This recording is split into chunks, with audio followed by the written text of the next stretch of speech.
27वीं रात, चांद कितना बड़ा खत्म, ये मना नहीं कर रहे। 27 में छुप जाता कि नहीं, बोलो छुपता कि नहीं। चांद छुपा, बादल, हल्की हल्की बारिश और चमासे की रातें कहते हैं बहुत अंधेरी होती है, बड़े बूढ़ों को कहते सुना जी है। तो चमासे की रातें अंधेरी क्यों होती है? क्योंकि बादल जो होता है वो तारों को भी छुपा लेता है, जी फिर सामने कभी नजर नहीं आता। तो अंधेरा, रब ने फरमाया जिब्रील जी रब्बे जलील जाना, महबूब को दूल्हा बना के ला। जन्नत गए, बुराक लिया, हाथ में जन्नत की किंदील ली, लालटेन लेके चलने लगे। रब ने फरमाया जिब्रील ये किधर लेके जा रहे हो? कहने लगे या अल्लाह तूने कहा ना महबूब को दूल्हा बना के लाना है। ये मेरे मालिक 27वीं शब है, सूरज भी छुपा है, चांद भी छुपा है, बादल है, हल्की हल्की बारिश है, अंधेरे में तेरे महबूब को दूल्हा कैसे बनाऊंगा?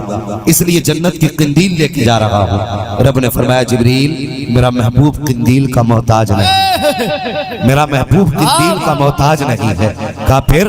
कहा किंदील को जन्नत में रख दो। या अल्लाह अंधेरे में महबूब को दूल्हा कैसे बनाऊंगा? फरमाया जा, मैंने महबूब के चेहरे पर 70,000 पर्दे अपनी गैरत के डाल रखे हैं, जा सिर्फ एक पर्दा हटा देना, तेरी रोशनी का इंतजाम हो जाएगा। जिब्रील कहते हैं महबूब के कदमों में आया, तलवों को बोसा दिया, महबूब उठे, मैंने जैसे कि महबूब के रूखे रोशन से 70,000 पर्दों में से एक पर्दा हटाया था। कहते एक नकाब का पलटना था, मेरी आंखें खीरा रह गई, सिर्फ नकाब हटा, ऐसा लग रहा था जैसे पूरी कायनात को 70,000 सूरजों की रोशनी ने चमका के रख दिया। वाह वाह वाह, नारे तकबीर, नारे रिसालत, मसलके आला हज़रत, उलमाए अहले सुन्नत, मुफ्ती हम्माद रज़ा मुरादाबादी। वाह वाह वाह, क्या बात है, ये हुस्न मुस्तफा है। मैं कहता हूँ यार अगर किसी को हुस्न की वजह से दिल देना है फिर आमीना के लाल को दिल दो। कायनात में कोई उससे बड़ा हसीन देखा हो तो बताओ। अल्लाह अकबर, कौन सी मिसाल दोगे उनके हुस्न की? कहां से लाओगे मिसाल? हज़रत सैयदा हलीमा सादिया रज़ी अल्लाह तआला अन्हा हुजूर को गोद में लेके आ गई। कबीले बनु साद की ये पहली रात है जब हुजूर आए और लिटा दिया घर में लाके। पूरे कबीले में खुशबू थी, बहारें थी, अजीब रौनक थी। हुजूर जो मेहमान बने, लेकिन जानते हो औरतें बातें कर रही थी। आज बातें करते करते नजर पड़ी उनकी, हजरत हलीमा का घर रोशन हो रहा था। कहने लगी आपस में लगता है हलीमा आज कोई अमीर का बच्चा ले आई है, जिसके साथ साथ पैसे भी लेके आई है जी। आज इसके घर में चिराग में तेल पड़ गया, इसलिए उजाला हो रहा है। हाँ, एक दिन देखा, 2 दिन देखा, 3 दिन, फिर औरतें कहने लगी मगर एक बात समझ में नहीं आती, हम लोग भी पैसे वाले हैं लेकिन हम तो अपना आधी रात में चिराग बंद कर देते हैं, हलीमा के चिराग बंद ही नहीं करती है जी। सुबह को कहने लगी हलीमा, कहा क्या कि कम से कम एक बात बता, कभी गरीबी इतनी थी कि तेरे घर में उजाला ही नहीं था, आज तेरे अंदर ये रंग इतने आ गए कि तेरे पूरी रात चिराग जलता। कहने लगी मैंने न कल चिराग जलाया था ना आज चिराग जलाया, मैंने ना आज चिराग जलाया ना कल का ना हलीमा। फिर उजाला कैसे? का मैं चिराग नहीं जलाती। औरतें कहने लगी अच्छा आ गई वापस। कहने लगी हलीमा को रंगे हाथों पकड़ेंगे, होती है ना फितरत। और तो कहती है, कहने लगी हलीमा को रंगे हाथों पकड़ेंगे। एक दिन रात में ना, एक रात में हुजूर लेटे पालने में, औरतें इकट्ठी हुई, कहा चलो आज हलीमा की चोरी पकड़ते हैं। आ गई, दरवाजे पे दस्तक दी। हजरत हलीमा सादिया समझी शायद हो सकता कोई कर्जे वाला आया हो, तो खुद उठी, दरवाजे पे आई, डरते डरते दरवाजा खोला, देखा तो 8-10 औरतें खड़ी। कैसे आई? कहने लगा आज तुम्हारी, औरतें कहने लगी तुम्हारी चोरी पकड़ ली। हजरत हलीमा कहने लगी मेरी चोरी? कहा हाँ। कहा क्या बात? कहा तुम कहती हो ना चिराग नहीं जलाती हूं मैं। कहा फिर? कहा आज तो हमने तुम्हें रंगे हाथों पकड़ाते को तुम्हारे घर में चिराग जल रहा है, ये रोशनी। हजरत हलीमा कहती है जब उन्होंने इतनी बात कही ना फिर मैं चोरी हो गई। फिर मैं चोरी हो गई। अब तक तो डर था कि कोई दूध वाला होगा, कर्जे वाला होगा।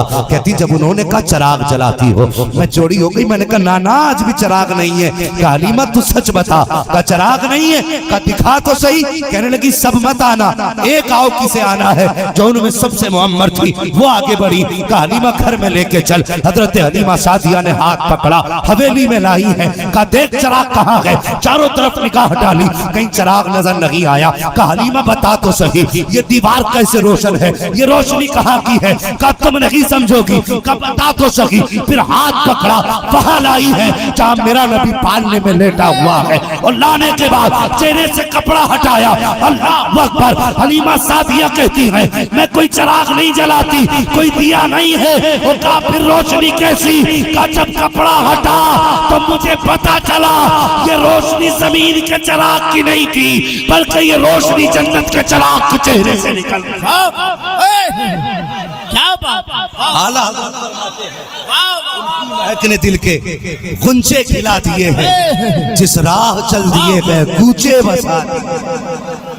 वाह वाह वाह वाह। हुजूर की बुनियाद पे प्यार करना। वाह वाह। फिर मेरे हुजूर से प्यार करो, फिर मेरे हुजूर से प्यार करो। और अगर दौलत की बुनियाद पे प्यार करना है तो फिर मेरे हुजूर से बड़ा अमीर भी नहीं। ये भी सुन लो। हाँ ये तो बहुत सुना होगा, हुजूर ने फाते किए, हुजूर ने कई कई दिन चूल्हा ना जला हुजूर के घर का। ये बात अपनी जगह, ये तब तालीम उम्मत के लिए था। लेकिन खुदा की कसम मालिक कौनैन है को पास कुछ रखते नहीं। दो जहां की नेमतें हैं उनके खाली हाथ में। सुभान अल्लाह। उनके खाली हाथ में। अल्लाह अकबर। तो अमीर भी इतने बड़े, हसीन भी इतने बड़े। रह गई बात पावर की, तो क्या बताऊं यार। जवानी की पावर छोड़, बचपन की पावर सुन। अल्लाह अकबर। यही हलीमा सादिया हुजूर को जब लेके आ रही थी तो रास्ते में प्यास की शिद्दत हुई। सोचा सवारी को पानी पिला लो। सवारी को पानी पिलाने का ख्याल आया, कुएं की तलाश में थी। रास्ते में कुआं नजर आया ना, तो सोचा लाओ यही पानी पी लेते। आप सवारी से उतरी, कुएं के किनारे कहीं देखा एक खातून रो रही। आपने फरमाया बात क्या है। उसने कहा खातून मेरी गोद में बच्चा था, मैं पानी लेने के लिए आई थी और अभी ना मैं बच्चे को यहाँ बैठा करके ना डोल से पानी खींचने लगी। कहा मेरा बच्चा अचानक घुटनों के बल चलते चलते कुएं के अंदर गिर गया। जब इतना सुना ना हजरत हलीमा ने मुस्कुरा के कहने लगी आंसू पोंछ ले। औरत कहने लगी अजीब खातून है, मेरा बेटा कुएं में चला गया और तू कहती आंसू पोंछ ले। मुस्कुरा के कहने लगी परेशान क्यों होती है, तेरा बेटा भी तेरी गोद में आ जाए। अल्लाह पावर हुजूर की बता रहा हूँ। का परेशान क्यों होती है, अभी तेरा बच्चा तेरी गोद में आ जाएगा। उसने कहा निकालोगी कैसे। जब मेरा बच्चा कुएं में गया मेरे हाथ में डोल और रस्सी थी। जब बच्चा कुएं में गिरा मेरे हाथ से रस्सी भी छूट गई, डोल भी चली गई। मेरा बच्चा वो देखो कुएं के पानी में गोते खा रहा है। अल्लाह अकबर। इतना सुनना था। हजरत हलीमा सादिया की तरफ खातून ने देखा। कहा खातून बता तो सही मेरे बच्चे को कैसे निकालेगी, तेरे पास कुछ है जिससे मेरा बच्चा निकाला जा सके, या तू कौन है। कहा मैं तो कुछ भी नहीं हूँ, लेकिन जो गोद में है ये सब कुछ मेरी गोद में है। अल्लाह अकबर। उसके बाद आपने हुजूर का चेहरा यूं कुएं की तरफ किया और कुएं की तरफ हुजूर का चेहरा दिखाया। सिर्फ दिखाने की देर की पानी ने छलांग लगाई, उठता हुआ ऊपर आया। बच्चे को पानी ने फेंका, बच्चा माँ की गोद में था, पानी बराबर खड़ा हुआ, कहने लगा अस्सलातु वस्सलामु अलैका या रसूल अल्लाह, अस्सलातु वस्सलामु अलैका या नबी अल्लाह। जिसका बारे दो आलम की परवाह नहीं, ऐसे बाजू की कुव्वत पे लाखों सलाम। आज जिस्म उठा बनी कर दिया, मुझे बहरे सखावत पे लाखों सलाम। जिस तरफ उठ गई तब में तब आ गया, उस निकाहे की नायत पे लाखों सलाम। वाह वाह। नारे तकबीर, नारे रिसालत, मसलके आला हज़रत, उलमाए अहले सुन्नत, फैज़ाने गौसे आज़म, सीरते मुस्तफ़ा, अज़मते मुस्तफ़ा, ताजदारे खत्म नबुव्वा, ताजदारे खत्म नबुव्वा, ताजदारे खत्म नबुव्वा। सुभान अल्लाह, सुभान अल्लाह, जिंदा। अल्लाहु अकबर। अगर पावर की बुनियाद पे प्यार करना है मेरे नबी से प्यार है। कितनी ताकत होगी, क्या बात। यूं इशारा किया होगा यूं इशारा किया होगा तो सूरज वापस कर दिया होगा। सवाल सूरज का नहीं, जी कितना बड़ा है, सूरज कितना बड़ा है, जमीन से बड़ा है। तो सिर्फ सूरज नहीं आया, बाज ने यहां तक लिखा कि ऐसा लग रहा था कि 70,000 फरिश्ते भी सूरज के साथ टंगे चले आ रहे थे। वाह उंगली की पावर है, ये उंगली की पावर है। बताओ जिसकी उंगली में इतनी ताकत होगी उसके पंजे में कितनी ताकत होगी, मुझे बताओ तो सही। अगर ताकत की बुनियाद पे प्यार करना है तो फिर मेरे हुजूर से बड़ा कोई ताकतवर लाके दिखा, उनसे प्यार करो। और सुनो, इतना सब कुछ होते हुए भी, सब कुछ होते हुए भी फिर वो कितना करीब है, मेरा नबी कितना रहम दिल है। अल्लाह अकबर। बस बात खत्म करने लगा हूं। कितने रहम दिल मेरे हुजूर मस्जिद नबवी में बैठे, साहबा की अंजुमन है, और एक छोटा सा बच्चा था, छोटा सा बच्चा, और बाप का इंतकाल हो चुका था। तो चचा ने गोद ले लिया था उसको, मतलब अपनी कफालत में ले लिया था। माँ ने दूसरी जगह निकाह कर लिया था, क्योंकि चचा ने उसको निकाल दिया था माँ को उसकी, तो उसने दूसरी जगह निकाह कर लिया था अपना जाकर के। और बच्चा जो था चचा के पास था, तो ये बकरियां चराने के लिए चचा ने ले दी। अल्लाह माफ़ फरमाए, माफ़ करना मुझे भी, मैं थोड़ी सी कड़वी बात बता दूं। आज इंतकाल हो जाता ना बाप का, तो चचा भतीजों के कंधे पर हाथ रख के कहता, आज से मैं इनके बाप की तरह इनका ख्याल करूंगा। लेकिन वो मेहरबानियां ज़्यादा दिन नहीं रहती है। हाँ, महीने बाद फिर गैर हो जाता है सगा भतीजा भी, फिर यतीम अपने नहीं लगते। हाँ, मैंने बहुत आंखों देखी मिसालें ऐसी हैं कि रिश्तेदारों के सामने तो लंबी लंबी बाएं फेंकते हैं आदमी कि नहीं नहीं किसी की जरूरत नहीं है, हम काफी हैं भतीजों के लिए। लेकिन 40वां होने के बाद भतीजे ने खाया कि नहीं खाया चचा को फिक्र भी नहीं।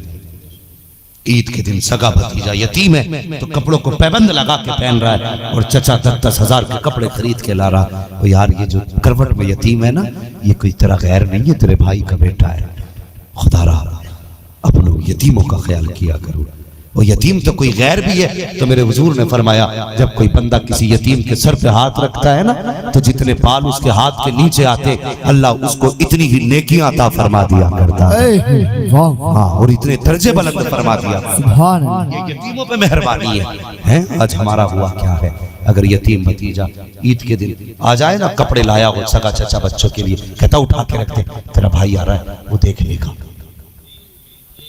हाँ, ये सच्ची बात है, घर की कहानी है ये है। मैं जानता हूँ इस समाज को, सगा भतीजा अगर यतीम है छुपा के रख दे, नजर पड़ जाएगी। और फिर कहते हैं मौलाना कयामत कब आएगी। सुन, अगर तेरे बच्चों के कपड़ों को तेरे भतीजों की नजर लगने लग जाए ना, फिर समझ ले ना कयामत तेरे दरवाजे पे आके खड़ी हो गई है। इससे भी बड़ी कोई कयामत होगी। और तेरे दरवाजे पे दुनिया के अमीर खा खा के नाक तक भर के जाए और तेरा यतीम भतीजा मुंह तकता रहे, इससे भी बड़ी कोई कयामत होगी। किस चीज को कयामत कहते हो? जमीन फटेगी उसे कयामत, आसमान गिर जाएगा उसे कयामत, पहाड़ हवाओं में उड़ेंगे उसे कयामत। और यार सबसे बड़ी कयामत तो ये है कि जब तेरा बेटा नाक तक भर के खा के सोया हो और पड़ोस में तेरा यतीम भतीजा भूख की वजह से करवटें बदल रहा हो, तो समाज इससे बड़ी कयामत तेरे दरवाजे पे नहीं आ सकती। अगर खुदा ने तौफीक दी है तो अपने गैर यतीमों का भी ख्याल किया करो। और जब किसी यतीम को सोचो ना, तो अल्लाह का शुक्र अदा किया करो कि अल्लाह तेरा शुक्र है तूने भी मेरे बच्चों के सर पे मेरा साया सलामत रखा है। ये भी तो हो सकता था इसकी तरह मेरे बच्चे भी किसी के दरवाजे की ठोकरें खा रहे होते जी। ये भी तो हो सकता था जैसे आज इसके बदन के कपड़े फटे, लोग मेरे बच्चों को धक्का देके हटाते। सर्दियों के मौसम में तुमने सामान बेचने वाले नहीं देखे? और कितनों के पैर में यार जूती भी नहीं होती है, लेकिन गलियों में आवाजें लगाते फिरते हैं कि मूंगफली ले और ये लो और वो लो।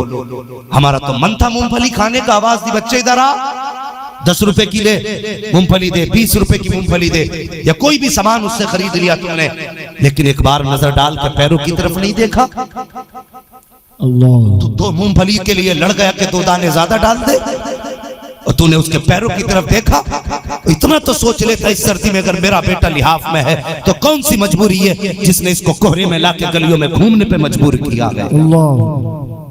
अगर नंगे पैर का घर आता तेरे बेटे के पास तो कई कई जोड़ी जूते होंगे, एक जोड़ी जूते के लेके जाता, उस बच्चे से कहता यार मूंगफली बाद में खिलाना, पहले मेरी तरफ से ये जूते पहन ले। खुदा की कसम अगर वो गरीब जूते पहनता आंख में मोहब्बत के आंसू आ जाते, तू मर के कब्र में बाद में जाता, मदीने वाला तेरी शफाअत के लिए पहले आ जाता। वाह, क्यों नहीं करते हम इस चीज का ख्याल? बहुत अच्छा। हम नीचे देखना नहीं चाहते, हम नीचे नजर ही नहीं करना चाहते। नहीं नहीं, इनके तो काम ही ये है ना, अल्लाह से डर, उसकी लाठी में आवाज नहीं है। आज अगर तू उसको मजबूर देख के हंसेगा, कोई दिन दूर नहीं कि कल तेरे बच्चों को दुनिया देख के हंसे। इसलिए मेहरबानी करो, किसी यतीम को देखा करो, अल्लाह का शुक्र अदा किया करो, या अल्लाह तूने मेरे बच्चों के सर पे मेरे साए को सलामत रखा है। हाँ, वरना दौर बड़ा जालिम है ये दुनिया, ये दौर इतना जालिम है, इतना जालिम दौर है कि यहाँ तो यतीमों को भी रोटी बाद में दी जाती है, कम से कम पहले दुकान में सफाई कराई जाती है, गाड़ी पे पोछा लगवाया जाता है, तब यतीम को रोटी दी जाती है। कभी भूखा समझ के नहीं, उसको काम करा करके उससे जूतों पर नाक रखवा के तब उसे रोटी का टुकड़ा दिया जाता है। यह है हमारी सच्चाई। खुदा यतीमों पे रहम करो, जिनके बाप ना हो उनके सर पे हाथ रखो। किसी के देने से कमी नहीं आती, लेकिन समाज में बुरा मत मानना। मैं अक्सर कहता हूं, अगर किसी का ही पीर आ जाए नीचे से लेके ऊपर तक, लो हजरत ये भी ले जाओ, या की चाबी भी ले जाओ, अलमारी भी उठा के ले जाओ, कोई कमी है पीरों पे आज? जी मुझे बताओ, कोई कमी है? कोई कमी नहीं पीरों पे, फिर भी भरमार पीरों पे है। क्या तुम्हें मोहल्ले के गरीब नजर नहीं आए? क्या तुम्हें गांव की बेवा नजर नहीं आई? जी, तुमने 50-50 हजार के नजराने पीरों के मजार पे चढ़ाए, और काश क्या ही अच्छा होता 50 न दे करके तूने 30,000 किसी यतीम की झोली में डाल दिए होते, 20 किसी बेवा की चौखट पे डाल दिए होते, 10,000 किसी गरीब बेटी के गोद में डाल दिए होते। खुदा की कसम अगर तेरे 50,000 से किसी बेवा की बेटी का घर आबाद हो जाता, किसी यतीम की छत बन जाती, तो मरने के बाद दुआ का मोहताज न रहता, तू कब्र में बाद में जाता, में बाद में आता। अल्लाह के फरिश्ते कहते कि मेरा बंदा जिसने यतीम की छत बनाई थी, गरीब का घर बसाया था, उसने मेरे बंदे की दुनिया आबाद की थी, मैंने उसके लिए आज जन्नत में महल आबाद कर दिया। वाह वाह, बहुत अच्छा पैगाम, बहुत अच्छा पैगाम है। नहीं देते जरूरत की जगह जाके देखो, 600 चादरें चढ़ी पड़ी हैं। इन उलमा से पूछो ना, मैं बरेलवी हूं, वहां भी मत समझना, लेकिन कड़वी सच्चाई है जो गलत कर रहे हैं हम। एक चादर डालने की इजाजत है, दूसरी भी तब डाली जाए जब वो बोसीदा हो जाए। जी, जब एक की इजाजत है तो 70 का हिसाब कहां से दोगे? अल्लाह बताइए मुझे। हमने मजारों मुजाबिरों के कमरे देखे चादरों से भरे हुए, क्या हो रहा उन कपड़ों का? कोई फायदा? एक चादर मजार पे जरूरत थी। आज एक पीर साहब से मुलाकात हुई, करोड़ों के मालिक के पीर साहब, लेकिन लॉकडाउन में किसी गरीब के काम नहीं आए। अल्लाह, मुझे बताइए ना, मुझे सच्ची बात बताओ, जो पीर तुमसे 6-6 महीने तक पैसे लेके जाते रहे, लॉकडाउन में किसी पीर का फोन आया गांव में कोई भूखा तो नहीं? नाम मत बताना, मैं नहीं पूछूंगा कौन किस पीर से ताल्लुक रखता, नहीं, कोई नहीं पूछेगा हमसे। अगर गरीबों का चूल्हा जलाया है ना, तो करोड़पति ने नहीं जलाया, हुजूर के इसी आम उम्मती ने जलाया है, जिसके दरवाजे पर 4 रोटी थी, पता चला पड़ोस में भाई भूखा है, उठा के 2 दे दी कि यार मेरे बच्चे 2 में काम चला लेंगे, 2 रोटी गरीब के पड़ोसी के बच्चे खा लेंगे। गरीब ऐसे पड़े हैं लॉकडाउन में, किसी अमीर ने मदद नहीं की है, किसी दौलत वाले पीर ने मदद नहीं की है। आज अपने सलीके तरीके बदल दो, खर्च करने की जगह खर्च किया करो। मजारों पे पैसा बेहिसाब है, और मदरसे के मदरसीन की तनख्वाहें देखो जा करके, किसी को 6 महीने की नहीं मिली है, किसी को 4 महीने से नहीं मिली है, किसी को साल भर हो गया तनख्वाहें नहीं मिल रही है। और यार बता तो सही, जो सुबह से शाम तक लेटे लेटे वली बन गया उसने ज्यादा मेहनत की है, या जिसने 4 बजे उठ के कुरान पढ़ाया उसने ज्यादा मेहनत की है, 3 बजे उठ के कुरान पढ़ाया उसने ज्यादा मेहनत की है, जो रातों को उठ के तेरे बच्चों को कुरान याद कराता रहा इसने ज्यादा मेहनत की है, जो ठंडे पानी से वुजू करके पढ़ाता रहा इसने ज्यादा मेहनत की है, और जो एक रात में उठा बाप ने इंतकाल में हाथ पकड़ लिया वो बन गए पीर, ये ज्यादा मेहनत से बना है, या जिसने 15 साल मदरसे में बैठ करके अपने पजामे को रगड़ा है वो ज्यादा मेहनती है। मैं कहता हूँ सुनो, अगर खिदमत करनी है तो दौलत वालों की न कर, कुरान वालों की खिदमत किया करो, दीन वालों की खिदमत किया करो। अगर चाहते हो किसी की मदद करो, कभी 1000 रुपए जेब में डाल, मस्जिद के इमाम के पास जा, और उसकी तनख्वाह वैसे भी कम होती है, उसकी जेब में 1000 डाल दे, खुदा की कसम इधर इमाम मुस्कुराएगा और उसके सदके में मदीने वाला मुस्तफा मुस्कुराने लग जाएगा। नारे तकबीर, नारे रिसालत, मसलके आला हज़रत। 1000 चढ़ाएंगे लेकिन गरीब इमाम की तनख्वाह 5000 ही बहुत है। जी जी जी, अब उसके लिए कोई बख्शिश नहीं, अब उसे कुछ नहीं दिया जाएगा, 5000 दे रहे हैं, मेहरबानी करो, हक ब हकदार रसा, जिसका जो हक है उसे वो दो।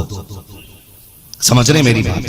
पीरों को भी नजराने दो, लेकिन ये कौन सा तरीका, ज़कात भी पीर ही ले गए, खैरात भी पीर ही ले गए, फितरा बचा था वो भी पीरों को जा रहा है। उम्मत के गरीब किधर जाएंगे? आप अपने असल पैसे से पूरा घर उठा के दे दो पीर को, कोई एतराज नहीं, मर्जी है भाई, अकीदत है, मैं भी देता हूं, मैं भी देता हूं, लेकिन ऐसा नहीं है कि मैं ज़कात भी पीर को खिला दूं।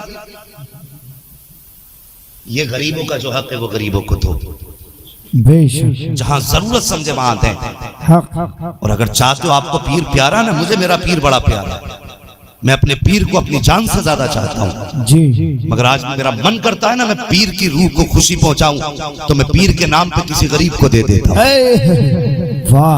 तो ये भी तरीके होते हैं ना पीर को राजी करने के, जेब में डालने से पीर राजी होंगे।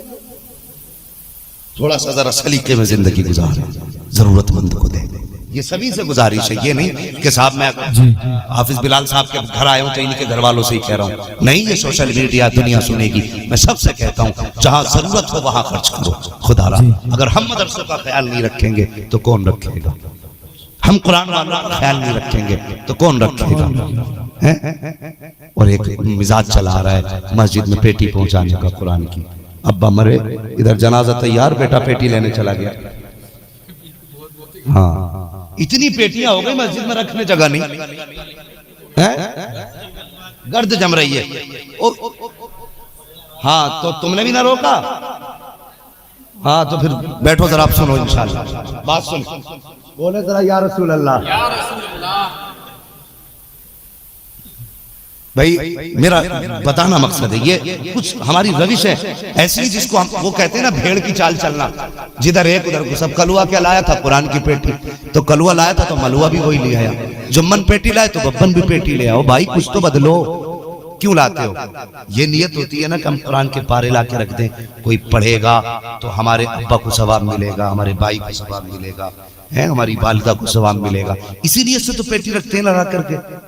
मगर मुझे बताइए जिन पेटियों को रखे रखे बरसों बीत गए, कोई खोलने वाला ही नहीं, तो फिर रखे रखे क्या वो सवाब दे रही है? बताइए। अगर पढ़ने वाले भी होंगे चचा तो पारे बांट लियो जाके, पूरे गांव में पारे बच जाएंगे, पढ़ने वाले खत्म हो जाएंगे। पेटी इतनी हो गई, हमारा मकसद सिर्फ ये है कि हमें सवाब पहुंचाना है। तो सुनो, अगर ये जरूरी नहीं है पेटी लाओ, मदरसे में, गांव में मदरसा है? गांव में नहीं है, पास में कोई मदरसा होगा। अगर वालिद का इंतकाल हो, भाई का इंतकाल हो, वालिदा का इंतकाल हो और चाहते हो सवाब की नियत से, तो मदरसे जाइए, मदरसे के प्रिंसिपल या मोहतमिम से पूछिए आपके मदरसे में किस किताब की जरूरत है, आपके मदरसे में किस किताब की जरूरत है। अगर वो ये कहें कि मदरसे को ये किताब चाहिए तो आप उस किताब का हदिया कराइए। अगर उस्ताद कह दे कि नहीं इस बच्चे के पास कुरान नहीं है, इसको कुरान का हदिया करा दो, उसे आप कुरान का हदिया करा के दीजिए। अगर ये कहे मदरसे में किताबें भी हैं, कुरान भी बच्चों के पास है, तो फिर पूछो कि बताओ इनमें कोई पढ़ने वाला गरीब बच्चा है कि नहीं, फिर उस पर निगाह डालो। अगर किसी का लिबास पोसीदा है तो भाई के इसाले सवाब के लिए उसे गर्म कपड़े खरीदवा दो। अगर बिस्तर पुराना है तो बाप के इसाले सवाब के लिए उसे एक लिहाफ बिस्तर नया दिला दो। अगर गर्मी का मौसम है, देख रहे हो कुरान पढ़ने वाले गर्मी में बैठ के पढ़ रहे हैं, तो बाप के इसाले सवाब के लिए वहां पे एक पंखे का इंतजाम कर दो। अगर तुम्हें लगता है कि ये कुरान के पढ़ने वाले सादा पानी पी रहे हैं, अगर चाहते हो कि माँ बाप को तुम्हारे उसका सवाब मिले, तो उन बच्चों के लिए एक फ्रिज का इंतजाम कर दो, फिल्टर मशीन लगवा दो, ताकि तब वहां पर पानी का इंतजाम हो, पंखे का इंतजाम हो, बिस्तर का इंतजाम हो। दावे के साथ कह रहा हूँ साहिब, कोई गारंटी नहीं तेरे मरने के बाद कोई हाथ उठाएगा कि नहीं उठाएगा। अगर मेरी बात पे यकीन ना हो तो गांव के कब्रिस्तान जाके देख लेना, कितनी कब्रें तो ऐसी हैं जो बैठ गई, आज कोई मिट्टी डालने वाला नहीं है, तख्ते चमक रहे हैं, कोई तख्ते छुपाने वाला नहीं है, कितने बरस बीत गए हैं, कोई आज फातिहा पढ़ने तक नहीं आता है, कितने जमाने हो गए हैं कि आज कोई कब्रों को अपना कहने वाला नहीं है, उन कब्रों से रिश्ता बताने वाला नहीं है। अगर इतनी जल्दी हम इतने बदल सकते हैं तो क्या गारंटी है कि तेरी मौत के 50 साल के बाद तेरी कब्र के निशान सलामत रखे जाएं, तेरी कब्र की पहचान बचा के रखी जाए, कोई तेरे हक में हाथ उठा के दुआ करे, कोई गारंटी नहीं है। तो ऐसे दौर में जा किसी कुरान पढ़ने वाले को जा करके किसी बिस्तर का इंतजाम कर दे, पंखे का इंतजाम कर दे, पानी का इंतजाम कर दे, लिबास का इंतजाम कर दे। दावे के साथ कहता हूँ, कोई दुआ करे न करे, अगर तूने पंखा लगवा दिया वो पंखा घूमेगा, नीचे बैठ के कुरान पढ़ने वाला कुरान पढ़ेगा, ठंडी हवा इधर ऑफिस तक आएगी, उधर ठंडी हवा जन्नत से तेरे बाप की कब्र की तरफ खोल दी जाए। वाह वाह वाह वाह, क्या ये काम किया करो, लेकिन ये नहीं वाह वाह, जो जिसको जरूरत हो वो करो, तब इंशाअल्लाह देखो दुआ की जरूरत ही नहीं जी है, दुआ की जरूरत ही नहीं रह जाती। हालांकि दुआ हमारा हथियार है, दुआ से इनकार नहीं, दुआ इबादत का मग़ज़ है, इनकार नहीं। लेकिन कह रहा हूं बाई चांस अगर कोई दुआ ना भी करे तो एक एक झोंका जब पंखे का हाफिज को लगेगा, कुरान पढ़ने वाले को लगेगा, अल्लाह की कसम इसकी हवा इतनी ठंडी नहीं होगी जितनी ठंडी हवा अल्लाह कब्र में तेरे बाप के चला।